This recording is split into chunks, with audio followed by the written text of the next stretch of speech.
स्वामी समर्थ. आज आपण इथे काही ज्ञान समजून घेण्यासाठी जमलेलो आहोत.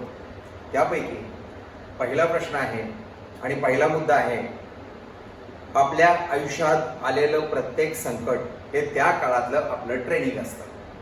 म्हणजे काय आताही म्हणजे काय, आपल्या आयुष्यात आलेलं प्रत्येक संकट हे त्या काळातलं आपलं ट्रेनिंग असतं. म्हणजे आपण आयुष्यभर ट्रेनिंगच द्यायचं आहे. याचाच अर्थ आपल्या आयुष्यामध्ये खूप संकटे येणार आहे. त्या संकटांना, त्या समस्यांना तुडवत जाण्याचं आपण सामर्थ्य निर्माण करायचं आहे.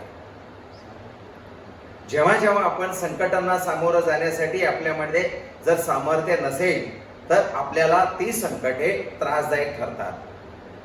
आणि असा ह्या जगामध्ये असा कोणता व्यक्ती आहे की त्याला आयुष्यभर कधीही कोणतंही संकट आलेलंच नाही, असा एक तरी आपण व्यक्ती दाखवावा. म्हणून पहिला सेंटेन्स असं तयार होतं की आपल्या आयुष्यात आलेलं प्रत्येक संकट हे त्या काळात आपलं ट्रेनिंग असतं. दुसरं, प्रत्येक समस्येवर मात करणारं एकमेव शस्त्र म्हणजे नॉलेज. आपल्या आयुष्यात आलेल्या प्रत्येक संकटावर मात करण्यासाठी नॉलेज, ज्ञान, त्याची अतिशय आपल्याला आवश्यकता असते. म्हणून कोणत्याही प्रकारे आपण ज्ञान मिळवलं पाहिजे. आपल्या आयुष्यात कितीही पैसा असला तर त्या पैशाने आपल्याला आपल्या आयुष्यातल्या काही प्रश्न सुटत नाहीत. पैशाने काही प्रश्न सुटतील पण सर्वच प्रश्न सुटतील असं नाही. म्हणून आपल्या आयुष्यात आलेल्या प्रत्येक संकटावर मात करणारं एकमेव शस्त्र म्हणजे नॉलेज, नॉट मनी. पैशापेक्षा ज्ञानाला जास्त महत्व आहे. ताई, ज्ञानामुळे पैसा कमवता येईल का? पैशामुळे ज्ञान कमवता येईल का? तर असं आहे की पैशामुळे आपल्याला ज्ञान मिळवता येणार नाही. उलट ज्ञान असेल तर कितीही आपल्याला पैसा कमवता येईल. म्हणून यालाच एक आम्ही जोडून दुसरं एक सेंटेन्स केलं होतं की पैसे कमवण्यासाठी कोणत्या डिग्रीची आवश्यकता असते. प्रश्न असा आहे, पैसे कमवण्यासाठी कोणत्या डिग्रीची आवश्यकता असते? आहे का? आहे? नाही? नेमकं काय? पैसे तर 10वी नापास सुद्धा व्यक्ती कमवू शकतो. तुम्ही म्हणाल कमी जास्त प्रमाणात तो किती कमवणार? आपण 10वी नापास झालेली मुलं किंवा 3री नापास झालेली मुलं करोडपती बनलेली कितीतरी उदाहरणं आहेत.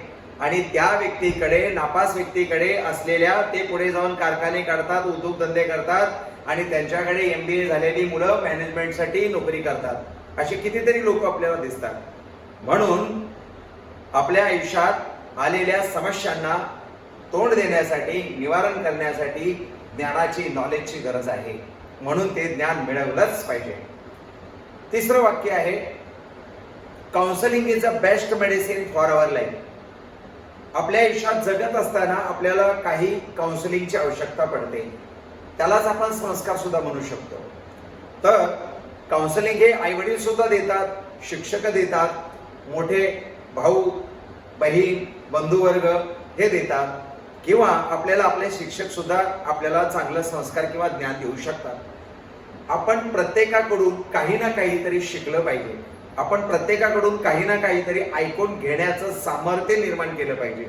आपण जर समोरच्या व्यक्तीला ऐकून नाही घेतलं तर त्याच्याकडे असलेलं नॉलेज आपल्याला कधीही कळणार नाही. आपल्याकडे असून नॉलेज किती असू शकतं? तर प्रत्येक व्यक्तीचा ब्रेन 2% काम करतो आणि 98% ब्रेन रिकामा राहतो. म्हणजे आपल्याकडे फक्त 2% नॉलेज असतं. आणि त्या 2% नॉलेजवरती आपण हे म्हणतो की ते नाहीये, हे नाहीये, ती अंधश्रद्धा आहे, ती श्रद्धा आहे, वगैरे वगैरे वगैरे वगैरे. परंतु आपल्याला जर त्या गोष्टीतलं मर्म नाही कळलं, तत्व नाही कळलं, आपण ते तर जाणून नाही घेतलं, तर आपल्याला आपल्या आयुष्यातल्या प्रश्नांचा खुलासा कधीही होणार नाही.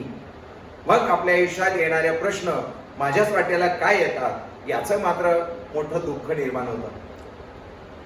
माझ्याच आयुष्यात अशा अडचणी काय येतात त्याचा आपण एक सेपरेट व्हिडिओ बनवूच. त्या विषयावरती बोलायचं आहे. व्हिडिओ मोठा झाला तरी चालेल पण आपल्याला त्या विषयावरती बोलायचं आहे, आपण बोलूच. म्हणून पहिलं वाक्य आहे, आपल्या आयुष्यात आलेलं प्रत्येक संकट हे त्या काळातलं आपलं ट्रेनिंग असतं. दुसरं वाक्य आहे, प्रत्येक समस्येवर मात करणारं एकमेव शस्त्र म्हणजे नॉलेज. आणि तिसरं वाक्य आहे, counselling is a best medicine for our life. Sunitaji, who are you असं जर आम्ही तुम्हाला विचारलं तर तुम्ही काय सांगणार? आपण कोण आहात असं जर विचारलं तर तुम्ही कोण आहात हे कसं सांगणार? म्हणजे आम्ही जर तुम्हाला विचारलं, असे तुम्ही कोण लागून गेलात की तुम्हाला सुख शांती सगळ्या आयुष्याच्या मिळाल्या पाहिजेत, नाही देता येणार उत्तर, कोण लागून गेलो ते. पण हेच वाक्य जर, हाच प्रश्न जर सॉफ्ट कॉर्नरनी जर विचारला तर ते वाक्य असं होईल, तो प्रश्न असा होईल, तुम्ही कोण आहात? कोण आहात तुम्ही? आपण कोण आहात? तुम्ही कोण आहात याचं उत्तर असं आहे, only you are your life driver. फक्त आणि फक्त तुम्ही तुमच्या जीवनाचे एक ड्रायव्हर आहात. मग तुम्ही तुमची गाडी कशी चालवली पाहिजे, तुमच्या जीवनाची गाडी म्हणजे या शरीराची गाडी कशी चालवली पाहिजे. तुमचं स्वतंत्र जीवन आहे, तुम्हाला स्वतंत्र जीवन जगण्याचा अधिकार आहे. हे जीवन जगत असताना तुमची ही शरीराची गाडी स्वतःला व्यवस्थित चालवता आली पाहिजे.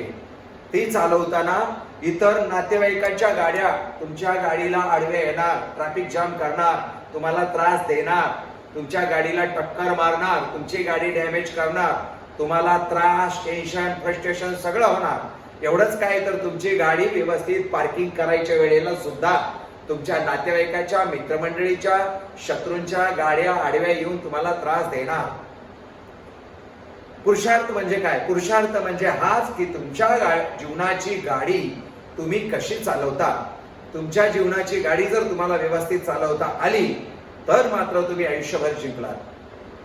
तुमच्या आयुष्यात कोणत्याच अडचणी येणार नाही. अडचणी आल्या तरी तुम्ही समस्यांना तुडवत जाण्याचं सामर्थ्य बाळगाल. तुमच्या अंगी तेवढं सामर्थ्य निर्माण होईल. म्हणून तुम्ही तुमची गाडी चालवत असताना शुद्धीवर असणं गरजेचं आहे, भानावर असणं गरजेचं आहे. आपण आयुष्यात काय करतो याचा आपल्याला अंदाज असला पाहिजे. आपण एखादं कार्य करत असेल तर त्याचा परिणाम पुढच्या आयुष्यात काही पडेल का त्याचा सुद्धा अंदाज असणं गरजेचं आहे. प्रत्येक गोष्टीला अंदाज असल्याशिवाय पुढे जाता येत नाही. मग only you are your life driver असं जर गणित आहे तर मग जोडीदार ऐकत नाही, माझी मुलं ऐकत नाही, माझे आईवडील ऐकत नाही, इतर नातेवाईक ऐकत नाही. कारण त्यांची गाडी कसं चालवायचं ते त्यांना अधिकार आहे. ते त्यांच्या पद्धतीने त्यांची गाडी चालवतात. तुम्ही तुमची गाडी त्याच्या गाडीवर टक्कर मारून तुमच्या आयुष्याचा कशाला नाश करून घेताय?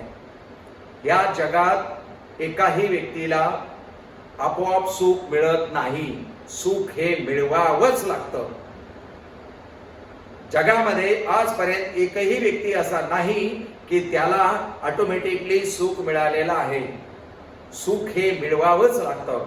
मग ते सुख मिळवण्यासाठी प्रत्येक सिच्युएशनला ऍक्सेप्ट करणं फार गरजेचं आहे. प्रत्येक सिच्युएशनला आलेल्या संकटांचा स्वीकार करणं फार गरजेचं आहे. आपण जर एखादी सिच्युएशन किंवा एखादा प्रसंग आपल्यावरती ओढवलेला असतो त्याचा जर आपण त्या काळामध्ये स्वीकार नाही केला तर आपल्याला त्याचा मोठ्या प्रमाणात त्रास होण्याची शक्यता असते. म्हणून हे 3 वाक्य जगायची आहेत. 3 वाक्य इम्प्लिमेंटेशन मध्ये आणायचे आहेत. आपल्या आयुष्यात आलेलं प्रत्येक संकट हे त्या काळातलं आपलं ट्रेनिंग असतं. प्रत्येक समस्येवर मात करणारं एकमेव शस्त्र म्हणजे नॉलेज. आणि counselling is a best medicine for our life. Shri Swami Samarth.